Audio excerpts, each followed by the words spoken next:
And so welcome to this Feed Your Practice webinar on participatory dance and ethics with the amazing Louise Katerega.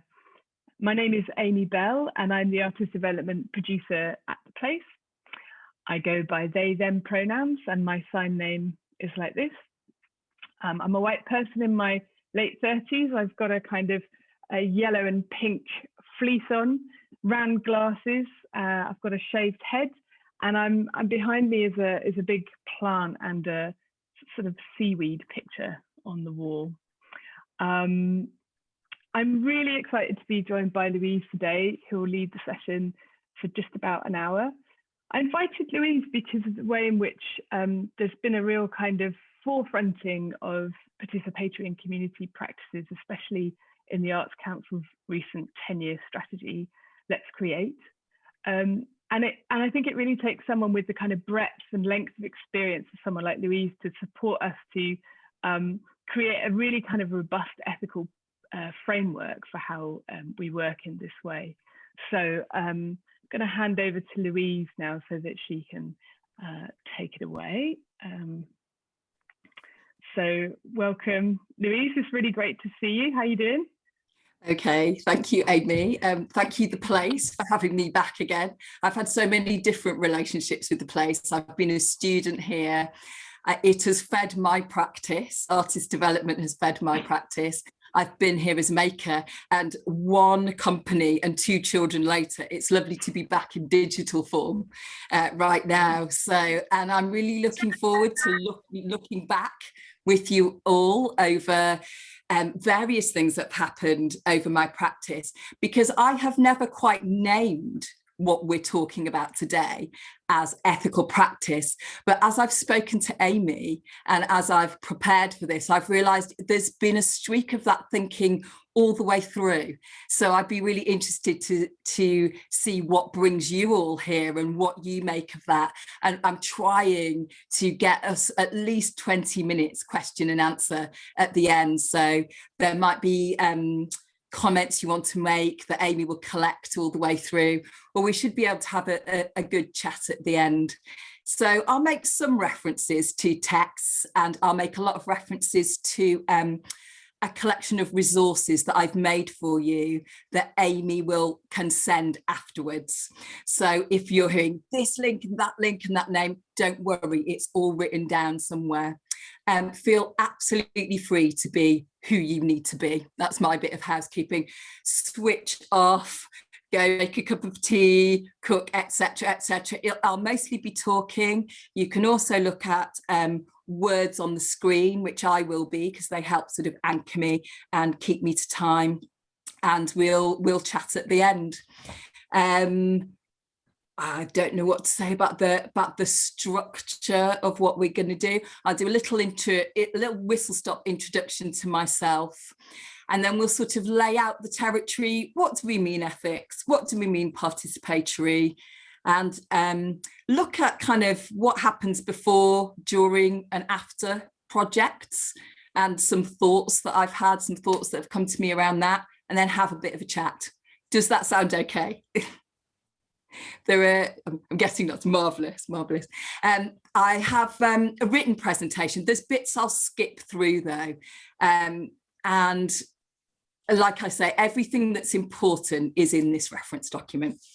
Okay, so let's go. I'm going to share my screen, and we'll do a bit of what I call family photos.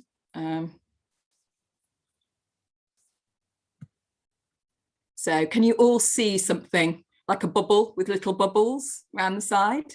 Yeah. Yeah, lovely.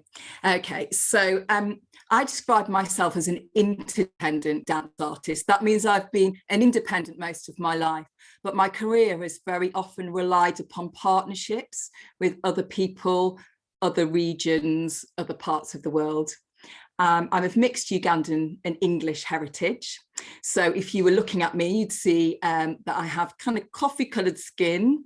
I've got, I'm wearing a pink cardigan and a maroon polo neck, got big black glasses. I've got a kind of, imagine a kind of softer Grace Jones haircut that's kind of, it's a bit blonde and it's a bit purple, and it was dyed especially for you guys. So, and behind me is a plain green background. I've had a 25-year plus portfolio career. So please forgive me if I'm stumbling over my words and names and things to remember. There's quite a lot to think about. But what I'm hoping is that if you ask me a question, an answer with a very specific example will pop up. So just to say very quickly what I've been throughout my life. These are the only real photos I've got, so thought we'd do them at the beginning. I've been a performer for independent choreographers and small companies. So that's me on the left there, working for choreographer Sharon Ray, who lives and works in America now, and on rural tour with State of Emergency dance company. I have done a lot of teaching and working in participatory, obviously, and the wide range of community and education contexts. To give you an idea, I've taught everyone from 3 to 93 and lots in between. I started in primary schools and moved out into working more with special schools. And then as time went on, I just started to work in more and more specialist contexts.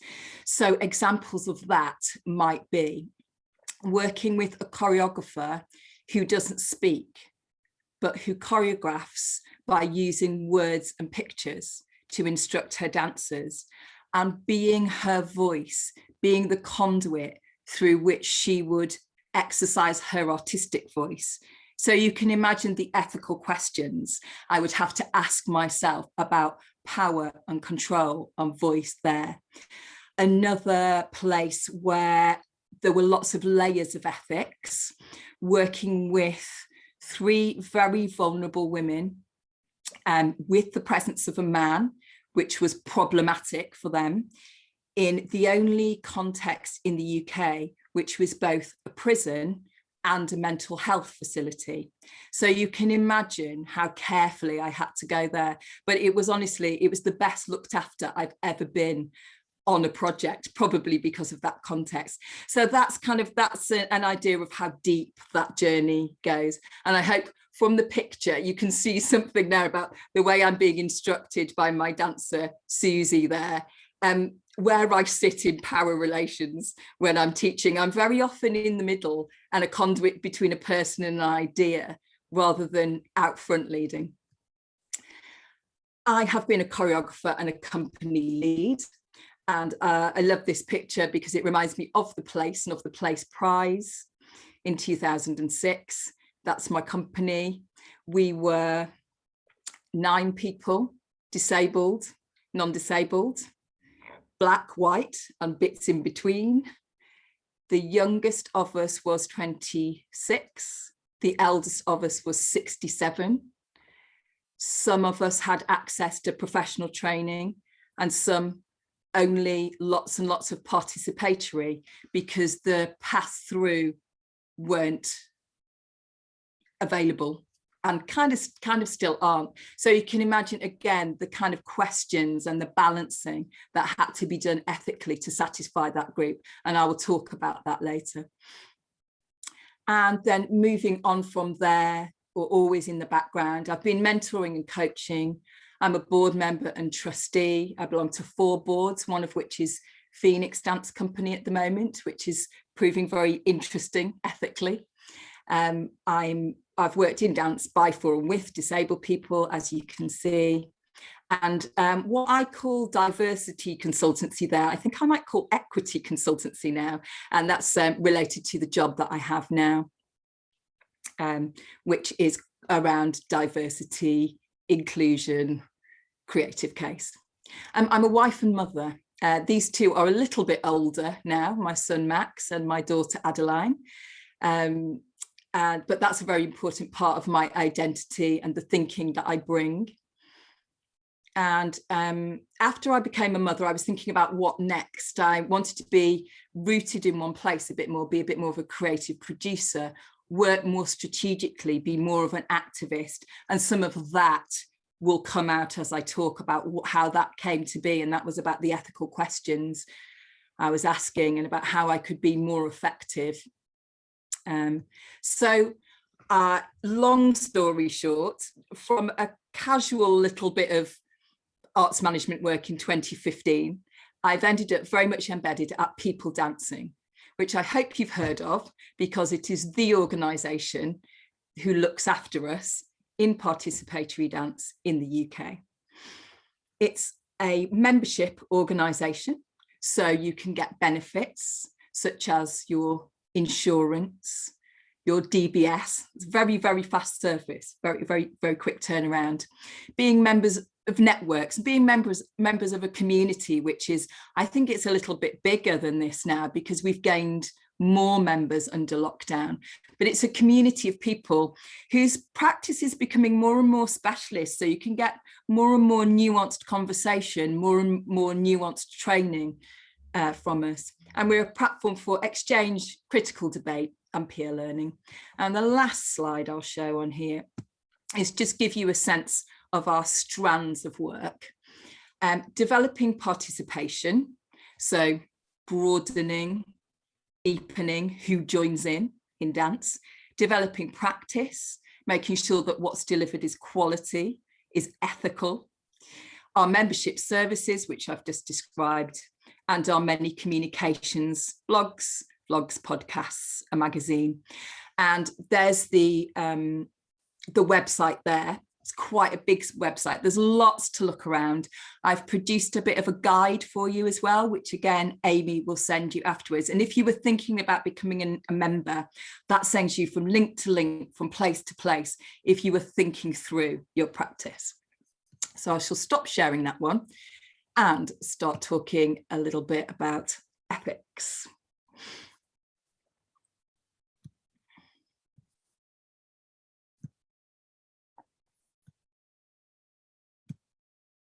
So what do we mean, ethics? Good old dictionary definition: moral principles that govern a person's behaviour or the conducting of an activity. And by moral, we're talking about the inside of us, what feels good and bad and right and wrong to us. The ethics are how that manifests in the real world, how we live and show those beliefs.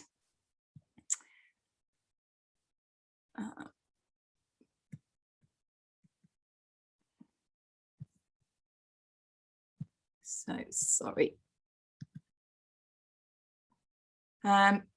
One useful sentence I found: consider morals as the rule book and ethics as the motivator that leads to proper or improper action. So I think our questions today are: what's in our personal rule books? How does that motivate us one way or another in our dance practice? Does the dance profession have any rule books or motivating guides for our actions? I'd love to know if anybody on here has one. People Dancing has a code of ethics. I guess that's the thing that drives me. But that said, that was something that came into being in 2009. When I read it, there were questions and bullet points on there. I was thinking, oh, that's always been with me. That's always been with me. Or do we need to make our own code of ethics? And the answer might be different depending on the situation. So those are our first set of questions to be thinking about. What do we mean by participatory?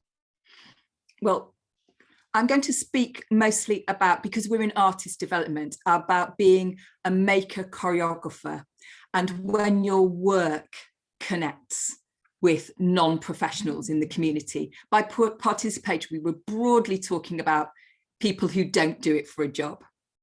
It doesn't mean people who don't do it for pay. There are some very interesting conversations at the moment about should we ever pay people to participate. Some people might genuinely need it. Or that might be a question more about, are we really talking about giving something to people that's of value to them. It doesn't have to be money. But I think that's a very interesting new question that's coming up. So if you want the last word on what participatory and ethics, etc., mean, you're looking for this guy, Francois Matarasso, who is a community arts practitioner who has been working for decades and thinking and writing for decades about what participatory art is and what it means. He has two definitions, and he separates participatory from community.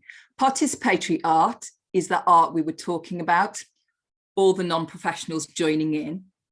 But is it necessarily mean that ethical things are going on? And that's where he defines community art, a practice that's rooted in human rights discourse with an overtly emancipatory purpose.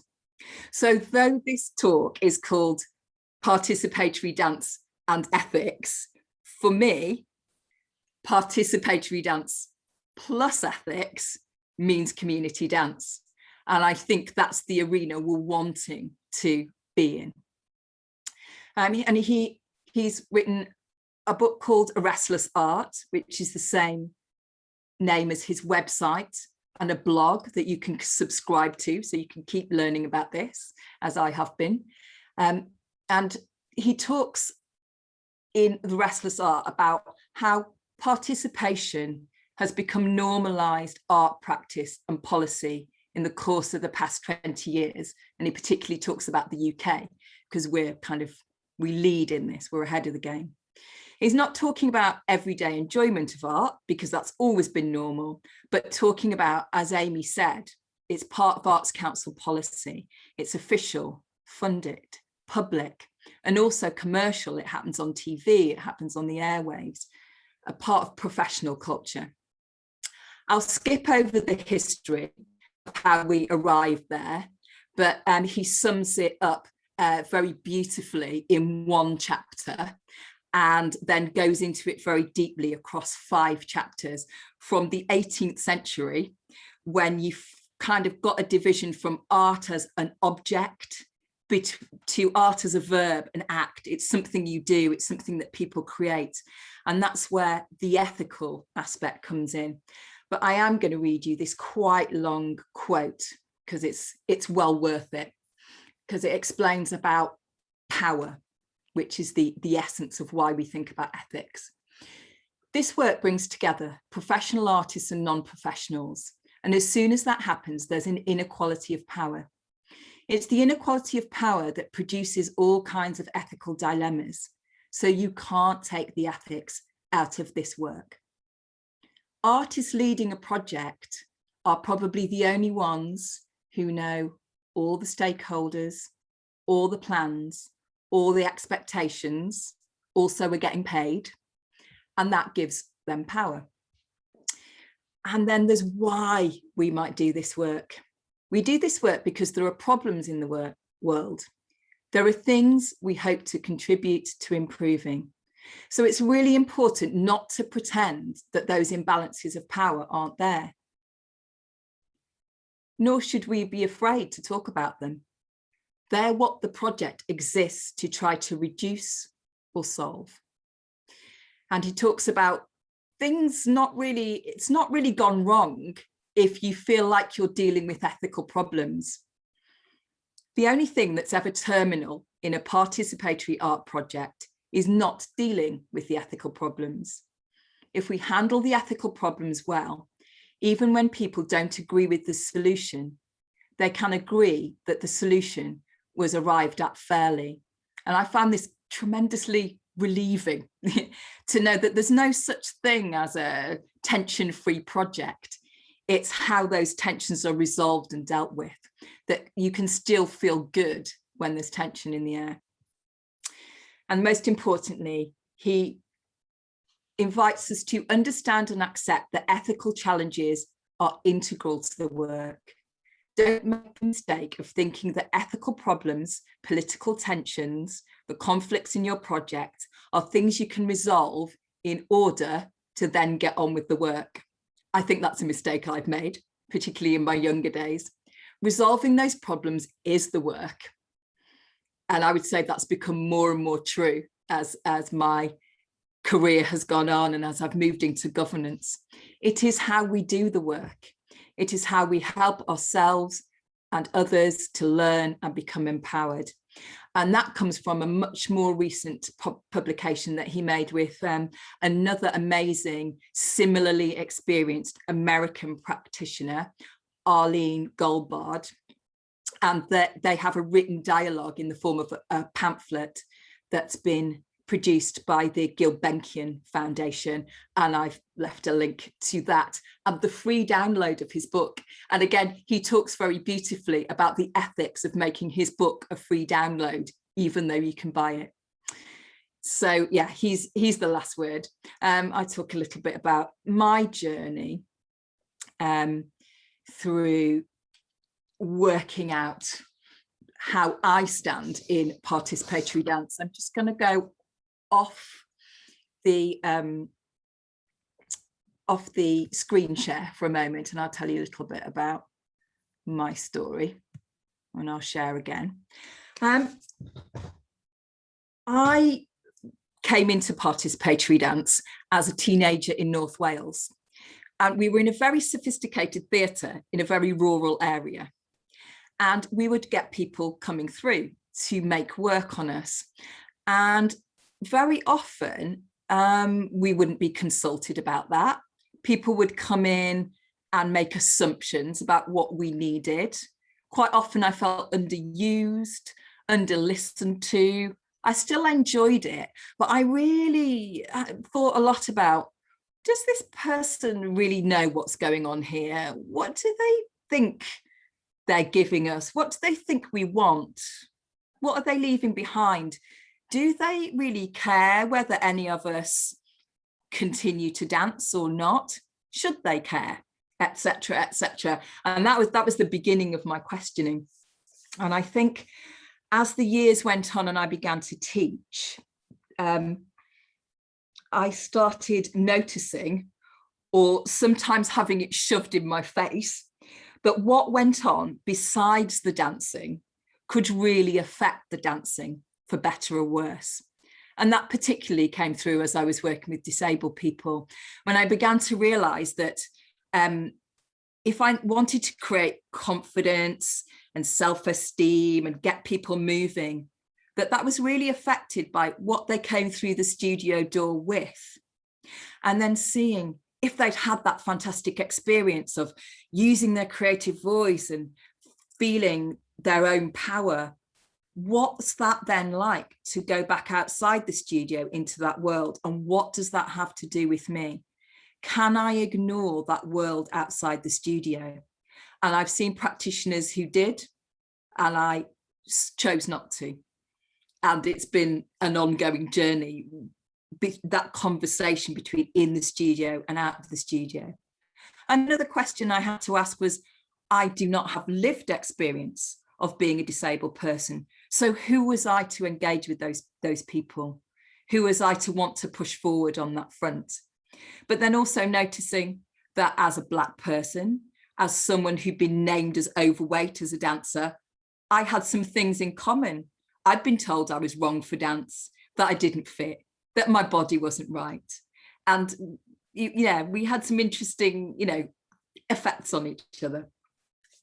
And then eventually, where I'm at now, working strategically, I'm constantly asking about how what goes on beyond the dancing affects dance itself, the industry, the sector, the arts itself, and particularly right now, post-COVID, where the arts has essentially rescued everybody in COVID, but is being disinvested in. How does how I behave affect the image of the arts in the eyes of those for whom it's not the centre of their universe? And those people can be the people next door or the people in Parliament. But those people still have a great influence over what happens to the arts, be they next door or up in Parliament. How the arts is generally thought of amongst people who may not do a lot of it is mattering a lot to me at the moment. And what's being decided by people who don't know very much about it, but are issuing legislation about it, is mattering very much to me at the moment. So that's my far less complex journey to it, but that's where I've ended up. I'm going to share screen again and give a chance for Erin to swap in. We'll go back to. So what do you mean? What's going on for you when we talk about participatory work within performances? So we're talking about the things that companies do, that individuals do. And I did these in order of proximity to the work. So you might visit a venue with your performance, do a curtain raiser that's nothing to do with your work, solely there to build an audience. So a local group performs its own work, and that's a way of getting more people to have a vested interest in attending. You might do a curtain raiser which connects with the theme of the work, and in the resource I've put a YouTube link to Rosie Kay talking about her work, Five Soldiers, and how they worked with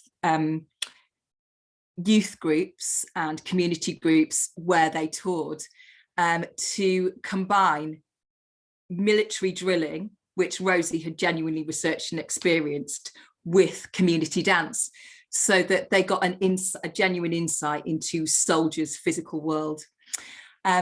Participatory groups appearing in work. Foot in Hand is my company, which I began in 2003, and there was never an instance where participatory groups weren't involved, so they would crop up for one number or in and out, and then eventually it became the inclusive dance company where disabled and non-disabled people from different trainings that ended up by 2006 and carried on with till 2012. You could have research which inspires the content of a show. There's lots of examples of this, but the one I chose was my fellow associate at People Dancing, Anusha Subramanyam. She made a solo work called From the Heart, but she drew on the stories of people who were physically disabled and had mental health issues. But she took their stories and turned them into the Indian classical dance language that would never go near those subjects otherwise. So she was forming a bridge between two cultures. And one example of where participants might be embedded in a show, this also happened in Foot in Hand, but Gary Clark's Coal is a very famous award-winning show where 4 women from the coal mining community where he grew up became part of the show. And another example I think I've put in the resources, Charlotte Vincent has been doing some amazing work making sure that the voice of young men in Brighton is genuinely heard in her work. And there were some teenagers migrated from participatory context into her show. So a bit for you in the chat maybe. Why engage in these kinds of activities? And how do ethics help us? Why would we bother to do these things, and why would we bother to do them ethically? So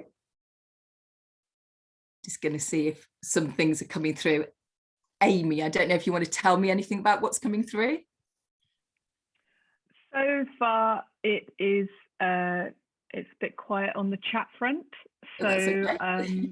Yeah, I mean, if you've got, someone's already added something in just now, actually, which is why engage in these activities? They've put to widen or engage audiences. So yeah, now's your moment to dip into the chat with other ideas about why you might engage on and how ethics might help. Yeah, audience development, definitely. I think I gave it away when I was talking about curtain raisers. I think it started as a way of getting bums on seats, frankly, but it's become, as practice has become more nuanced and more in-depth, more and more specialist, it's become a way of engaging hearts and minds, you know, engaging people in the street, people passing by the work more and more deeply. And it's back to that thing I was saying about giving dance a good press. You know, art showed up in my community and it did some good. And that being as important as it was great and beautiful art. Any more? Yeah, so someone's put quite simply authenticity, which I think is a really powerful part of what might be going on. Yeah, us being authentic as practitioners. And if you're engaging in someone's community, you're engaging in their truth. Yep. Someone else has put relation or identification from audience, targeting a specific audience. Yeah. I think our art has become more specific. Things come personally to us. We have social media feeds tailored to us. Our art comes to us, you know, on a tablet. We don't even have to go to the cinema. I think there's something there for me about a very personalized art that we're deeply invested in. And the ethics part for me was because it's the right thing to do. I think that somebody's put somebody's put why do it ethically? Because these are people's lives. Absolutely. And that was what I started to realize as I was working with disabled people. You couldn't just breeze in, bestow your art, drop your art and run off again. Something was there before you. Something is happening during and all around that's probably nothing to do with the dance, and something will happen afterwards. And I realized I just couldn't opt out of that. Otherwise people got hurt. But there's probably many more, but those were the main things that occurred to me too. So I'm gonna plow on a little bit. So projects, which community, who do I engage with, why, and questions to bring to that process. And I think these are some of the things I think about and I bring when I'm engaging with a community. Is it one I'm curious about?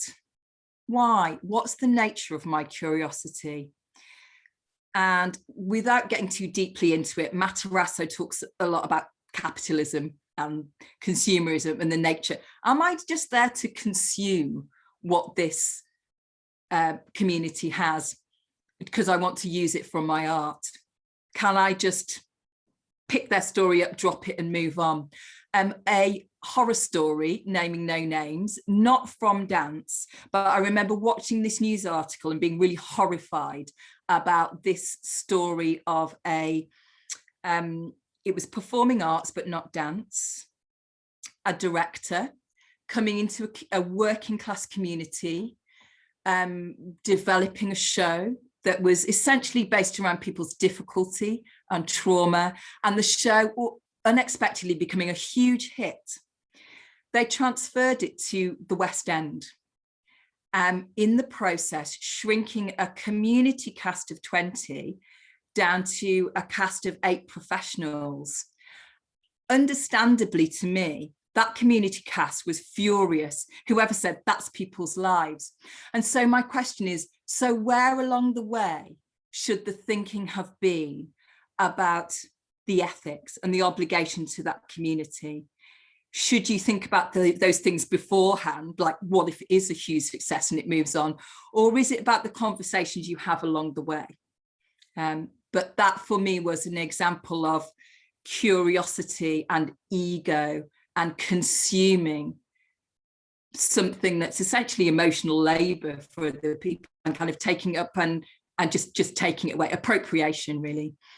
And it's something, you know, kind of I have always questioned, but it was writ large in that news item. Is it one that fits my performance work? Will my performance work be welcome in this community? How will I know? So if I want to make something about war and it's a war-torn community, perhaps would they be quite happy to relive that trauma? Or is it about football when it's a community that's perhaps more interested in cricket?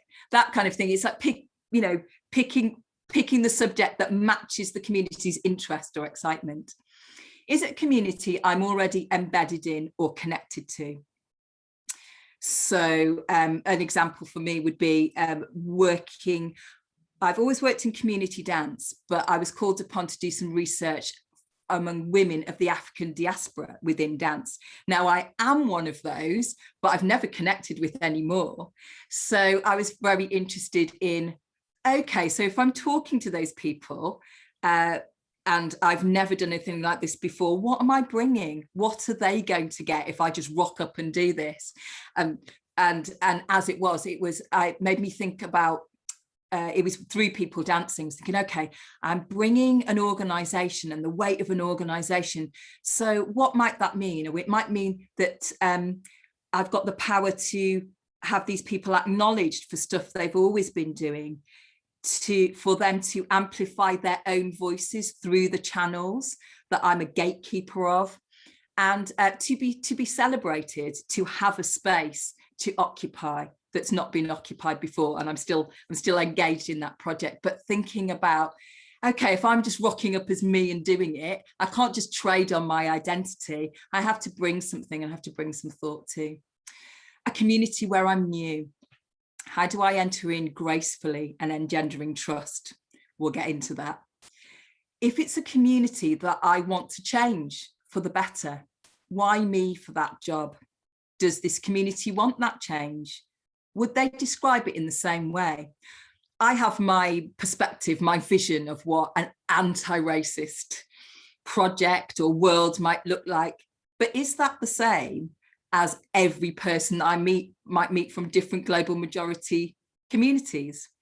What about nuances of culture or age or class, etc., etc.? It's about having a vision and making sure that that vision of change is shared.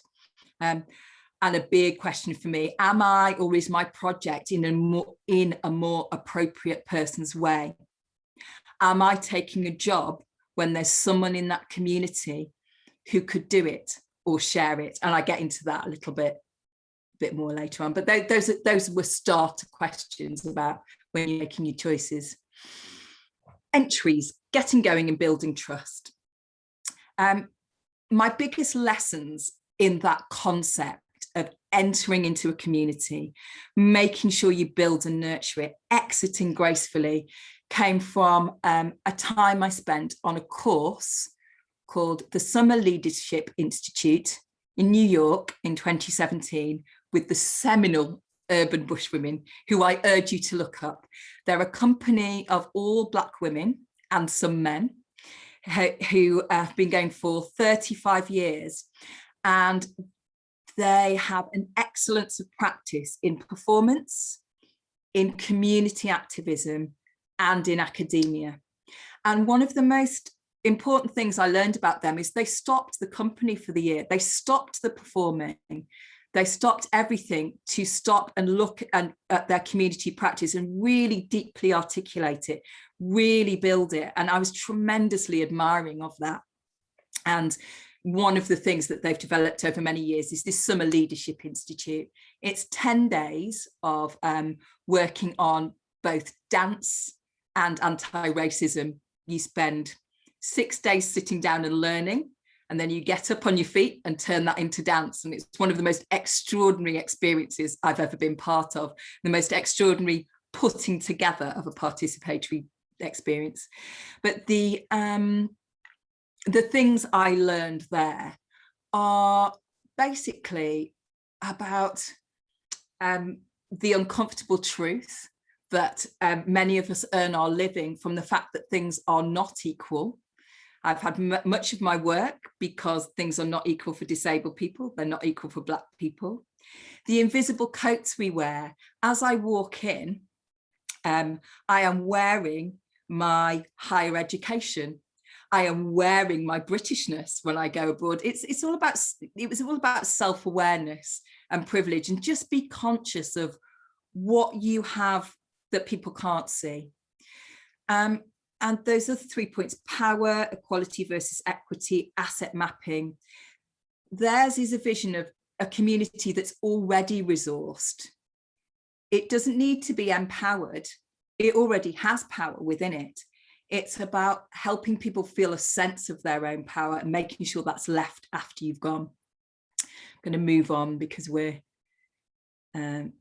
we're going. And another question to get going artistically is a friend of mine, Jennifer Jean Charles, who does large scale work.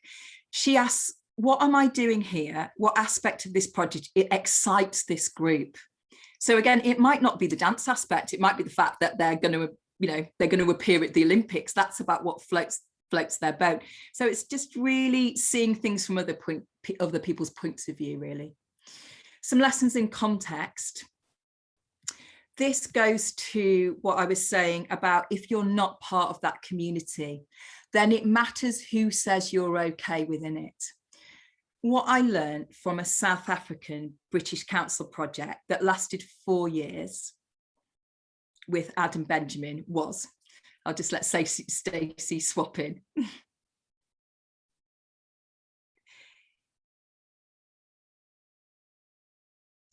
If you're not from that community, it matters who in that community says you're okay, or how you demonstrate your ethics in that community. So essentially, Adam, a white English Jewish guy, was entering into post-apartheid South Africa. And he went on a visit there and soon realized that no one was going to believe that he wanted to do anything to do with ethics or equality amongst disabled people if he also did not have Black people and coloured people in tow. Over there, I would count as coloured because I'm both Black and white.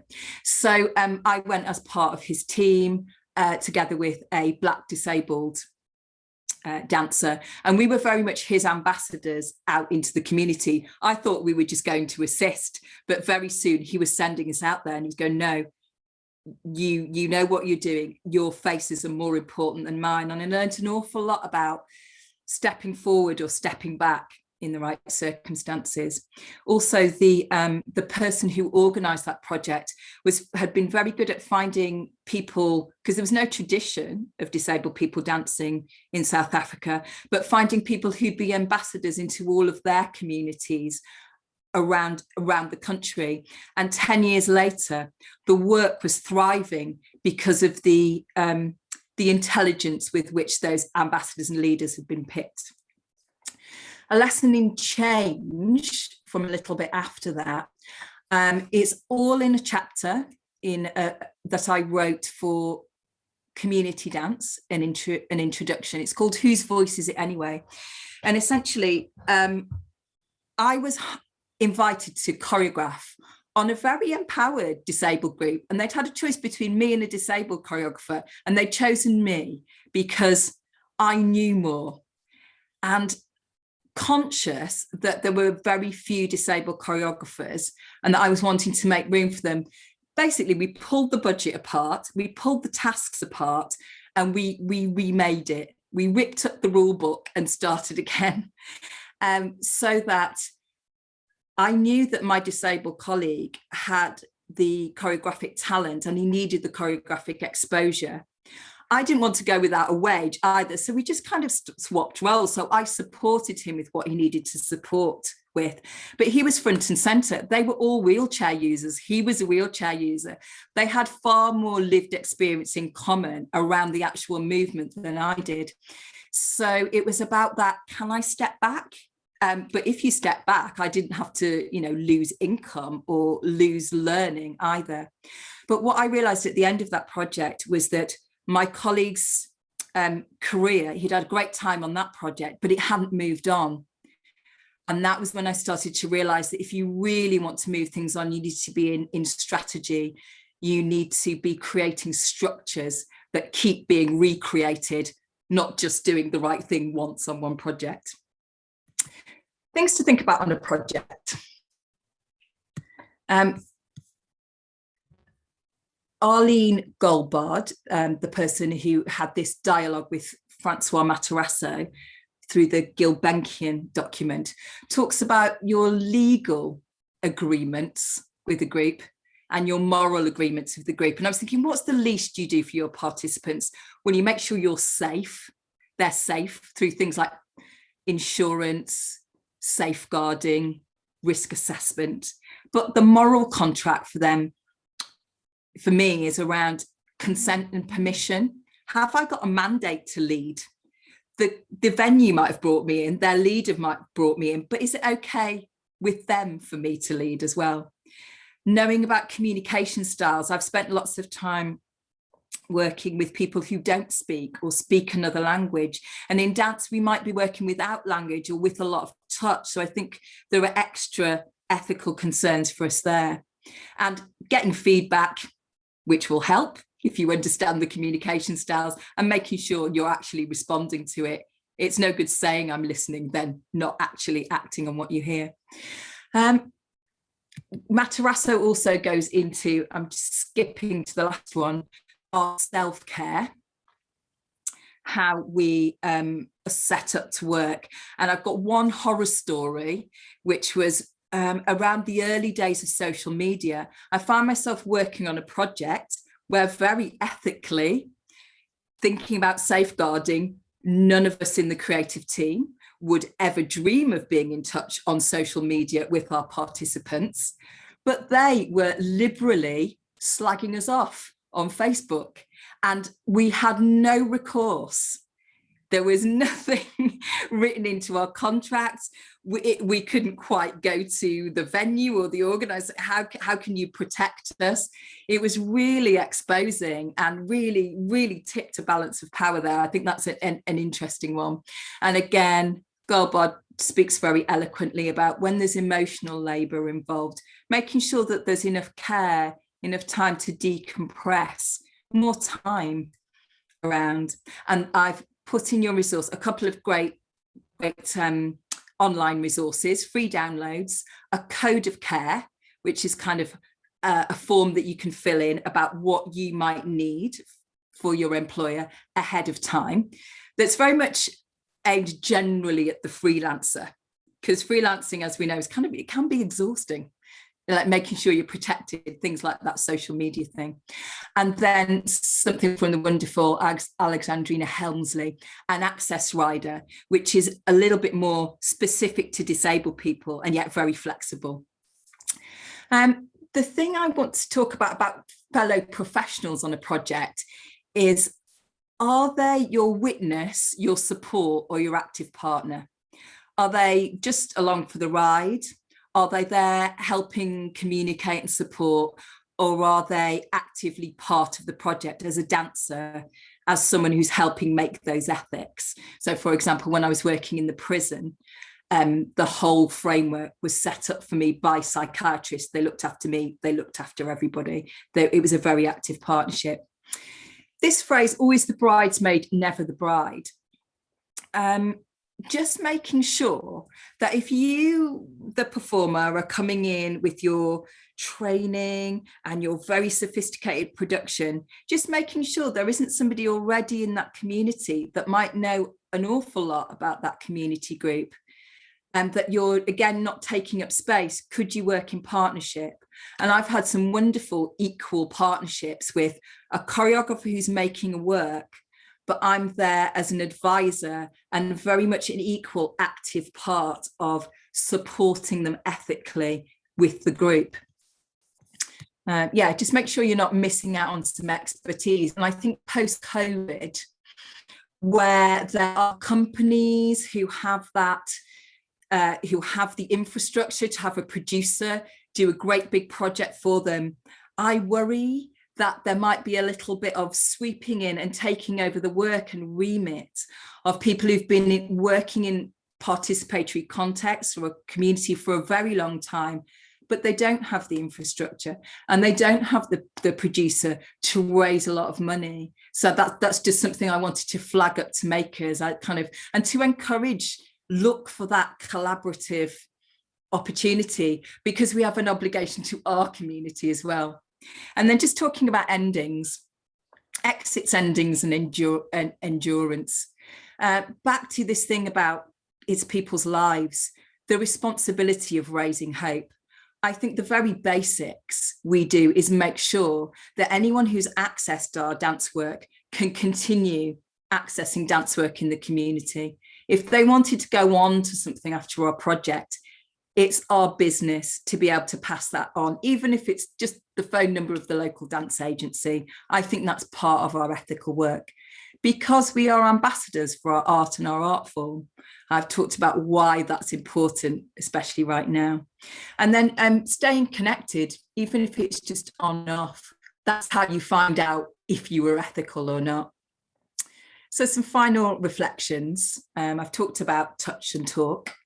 A friend of mine who works on very large scale, Jennifer Jean Charles, she holds the world record for the most dance styles, 44 dance styles at once, 752 participatory dancers, all working in Trafalgar Square in 2006. And people say to her, how do you manage to work on such a large scale and still exercise your values, be ethical? And she said, well, I still think small. I just scale it all up. Instead of 40 participants, I've got 40 groups, and they've all got a group leader. And I take the time to impart the ethics and the care to that leader, so it just gets passed down. And then, yes, I've got some few questions about how do we know we've been ethical? We can at least meet our legal time frame, our financial obligations. But I think we really know when we've been ethical when we see a shift in an individual or a community. And that can be anything from somebody's taken up dance to they've become a dancer, or particularly for me, I had for the first time ever, I got to work on my own doorstep, and my effect on the community was measured by the hugs I got in the street as I was just walking around. And that's, Matarazzo talks very well about the things that you can't put a price on. And that's one for me. And then the structural shift that go beyond community, that think in new ways about being ethical. And again, Sharon Ray, who's choreographed on me, she does an Africanist practice called embodiology. It's an approach to improvisation, but it's very much based in a tribal community called the Ewe, EWE, who live in Ghana. Now, Sharon carries out her practice in the global north in a university, so she's very well paid for that. She makes sure that part of that income goes back into the Ewe. It's the opposite of cultural appropriation. So how can we really change what we do? And then an example for me is a choreographer, a disabled choreographer that I've worked with for a long time in many different ways. I finally introduced her to a special school, and it's a very short Zoom. It was really barely more than, say hello to this school, here's an email address. But I realized that she had taken 20 years to develop her choreography and her status, but she was now, because of me, because I had her address, just reaching people who were like her, but who were 3 and 4 and 5. And so I thought, finally, the pattern's being broken, the wheel is turning, and I was a very small part of that. And again, a small thing with deep satisfaction. So we're almost at 3. But as I said, if you hit the community dance website, you can connect with all things participatory. And we do have a code of conduct, which illuminates a lot of the things I've been speaking about here. But it's a way of considering or showing to an employer that you work ethically. And it doesn't matter if you're a performer, maker as well. People dancing, participatory dance, it is your forte too. It's your place for support, especially if you're engaging in some of those ways that we've been talking about. Amy, back over to you. Is there time for a couple of questions? Yeah, we've probably got a couple of minutes. I don't know if you want to finish sharing your screen, Louise. Yeah, I mean, tons of thoughts in there. Were there any specific questions that people had for Louise? You can either put your hand up or drop them in the chat.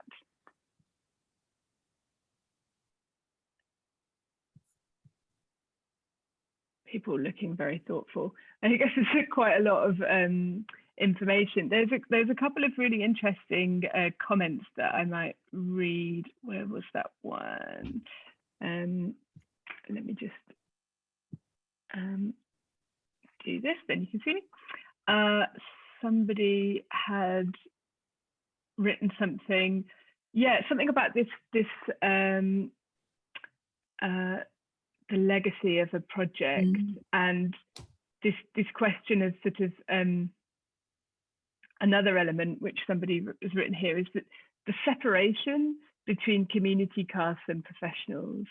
And someone's put here, many professionals are expected to lay down their personal experiences without the ethical support we more commonly attend to in community settings. So this comment kind of also takes it a little bit further to think about the way that we support each other.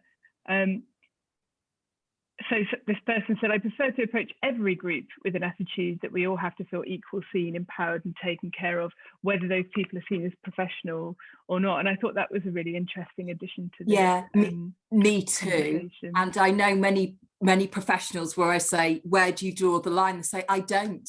I work with people and I try to treat them well.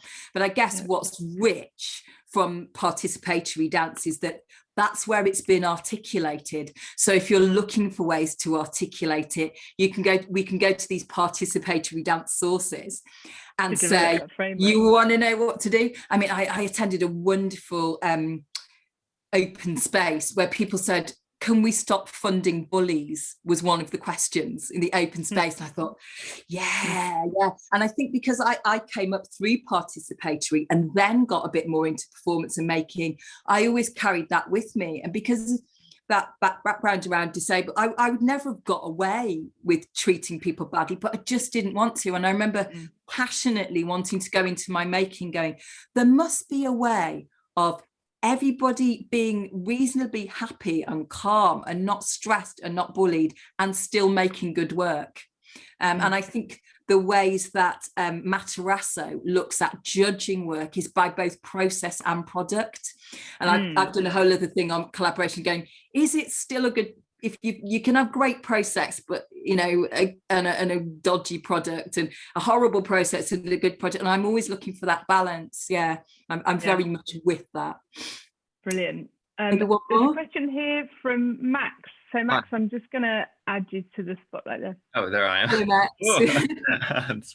No, thanks so much for this chat, Louise. It's amazing. I'm actually reading, I think that's backwards, but it says Towards a Civic Theatre by Dan Hutton, and it really goes into a lot of what we've talked about and bringing art into communities, and how springing back from COVID, this is definitely the direction, as we've seen with ACE as well, changing their funding plan on the direction that art is going into participation. I'm very early in this stage of my career, I think, and I think I'm really making the change of kind of making work from a very like intrinsic valued kind of perspective, like, oh, look at me, look at the work that I'm doing. And then I really want to take it into more communities. There are two things. Well, one, when people think community theatre, or it kind of has that perception of it's not as well paid. Then obviously, like maybe being on the West End, that's where people want to be, in the big stages. So there's this, it's not as well paid, and the quality is somehow not as good because you're involving communities.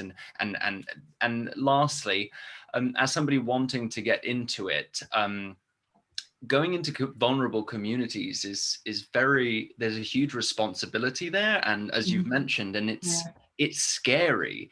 Especially at the beginning. And so I don't know, obviously it's never too late to start, but how might somebody with I've maybe done a bit of teaching like a long time ago, but where do I start?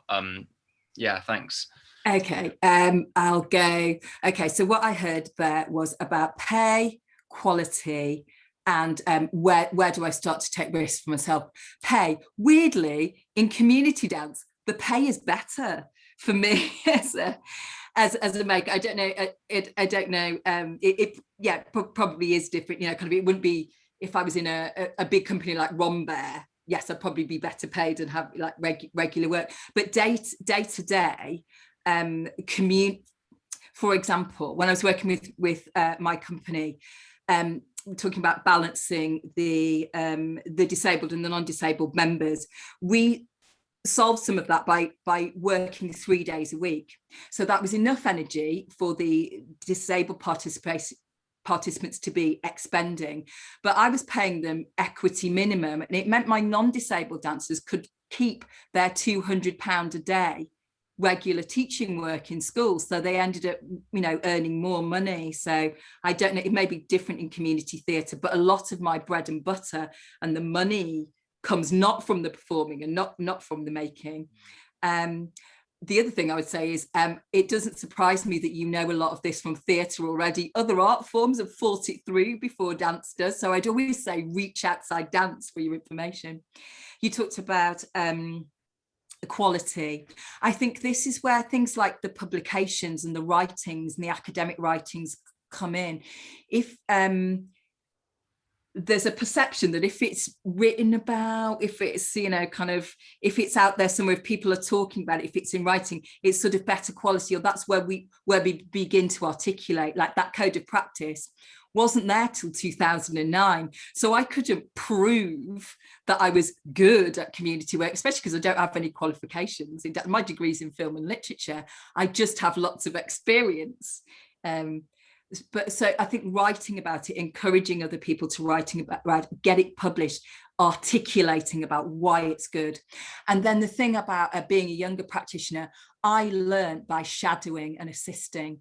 I learned lots of my ethical stuff having coffee with the disabled person I was working with. So actually I started small. I started in the micro and I tell you, as a leader of complex projects where lots is going on, I welcome nothing more than a very savvy student or graduate who brings some knowledge to the table, but is there and able to be a support to one person, but is a very intelligent conduit between me and what's really going on with that person when I don't have time. So I'd say seek out some of the companies that I name, or companies that you're interested in, and offer yourself as a shadow. I have a rule: I only let people work for me for free once, and I only work for them for free once. After that, again, it's ethical, it's a real relationship if it turns into something. But it would be like a really amazing induction. And if I've had someone who's worked with me before, it's like, next time, great, I'll find some money for that person. So I think that's there's a midway between leading on your own straight away and not doing it at all, which is shadowing somebody. And I learned an awful lot from conversation with artists and just by osmosis, seeing them act, sometimes deciding I would emulate it, and sometimes deciding for myself that I didn't want to do it that way. But yeah, jump in. You are a lot more capable and would be valued by a practitioner than you might think. I've got, I'm only just a student, I'm only just starting. That's really valuable in a room with a vulnerable population, really valuable. Thanks. Is that helpful? Thanks a lot. Do we possibly have to Thanks, Louise. end? I think we're going to have to finish there. Yeah, that's good, but juicy questions. Thank you. So yeah, so there's some great comments in the chat. So do have a look at those, or you can save the chat if you want to. We will be emailing you the resource list, and so if you didn't catch any of that, you will receive an email in the next couple of weeks or so with the video and the resource list, so you can look at a lot of those references later. I would also say do check out, I've just put it in the link here, the rest of the series of this webinar series that the place are offering. If you follow that link, you can find out about the rest of the webinars that are coming up on all kinds of brilliant topics. And then I think we'll just have to say goodbye and thank you to everybody. So thanks everyone who's attended for your terrific attention and participation in this. Thanks Stacey and Erin for your brilliant presence and interpretation. And a massive thank you to Louise for that really brilliant kind of whistle-stop tour through this really complex territory as well. So thank you for giving us so much insight there and so much to think about. So yes. Yeah. Sorry there wasn't more dialogue, but you can come and find me at People Dancing. If you are a member, you're entitled to have one-to-one sessions with us about specific things. So this is the wonderful thing about being part of a structure. I'm still here, and you can seek me out, you can seek us out. But thank you so much, and thanks Amy and Erin and Stacey for making it such a pleasure. Great. Thank you so much, Louise. Thanks, everyone. Bye everybody. Cheerio. Take care. Happy Bye-bye. ethicing. Bye.